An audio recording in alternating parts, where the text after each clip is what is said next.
लक्ष्मीपंचमी म्हणजे आई श्री रेणुकादेवीचा वाढदिवस। याच दिवशी रेणू राज्याच्या यज्ञामधून रक्तवर्णीय रेणुकादेवी प्रकट झाली व तेव्हापासून तर आजपर्यंत आई श्री रेणुका आपल्या भक्तांचे दुःख हरते। रेणुकादेवी संस्थान येथे रेणुकादेवीचा जन्मोत्सव साजरा करण्यात आला।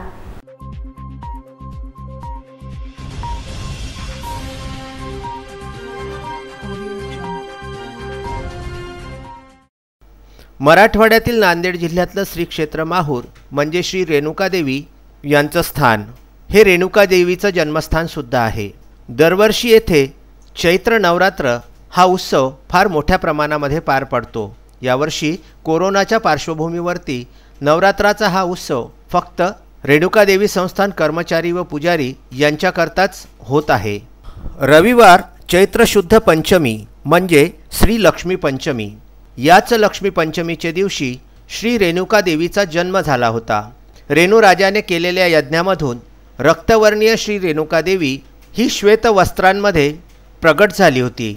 म्हणून लक्ष्मी पंचमीचा हा दिवस म्हणजेच आई श्री रेणुका देवीचा वाढदिवस म्हणून साजरा केला जातो। दरवर्षी येथे लक्ष्मी पंचमीच्या दिवशी फार मोठी यात्रासुद्धा असते। मात्र यावर्षी कोरोनाच्या पार्श्वभूमीवरती आई श्री रेणुका देवीला श्वेतवस्त्रे अर्पण करून रेणुका देवीचा वाढदिवस श्री क्षेत्र माहूरगड येथे साजरा करण्यात आला। यावेळी संस्थानचे पदसिद्ध कोषाध्यक्ष व विद्यमान तहसीलदार सिद्धेश्वर वरणगावकर यांनी आईची पूजा अर्चा आरती नैवेद्य करून श्री रेणुका देवीचा वाढदिवस साजरा केला। यावेळी संस्थांमधील सर्व विश्वस्त व कर्मचारी मंडळी सुद्धा उपस्थित होते। माहूरगड येथून संजय घोगरे व राजू दराडे यांचा वृत्तांत।